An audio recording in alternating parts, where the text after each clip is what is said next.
Ikaduha nga explanation is, inerrancy allows for variety in details in explaining the same event. Ang pagkawalay sayop sa Bible, gatugot kini sa lahi-lahi nga detalye sa pag-explain sa usa ka event. For example, mga igsoon, dito sa cross, si Mateo ga-explain unsa nahitabo sa cross, katubitan duha ka kawatan. Si Mateo ga-explain nga mo nahitabo sa kawatan sa cross. Si Luke, si Mark, si John, nag-explain sila sa ilahang mga nakita, nahibaluan nga nahitabo dito sa krus kauban sa mga kawatan.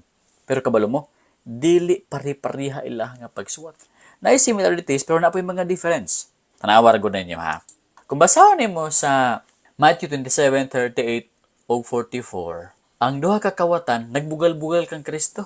Duha gabugal-bugal kang Kristo. Pero pag abot dito sa Luke, ang isa na lang ang gabugal-bugal kang Kristo. Ako ganing basahon na Matthew chapter 27:38 to 44. Then two robbers were crucified with him, one on the right, one on the left. Ambak 44. And the robbers who were crucified with him also reviled him in the same way. Ug ang mga kawatan nga kauban ni Kristo dito sa krus, wala og tuo, gabugal-bugal sa iya sa samang pamaagi. Nga, kung Ginoo ka, luwas sa imong kaugalingon ug apila kami.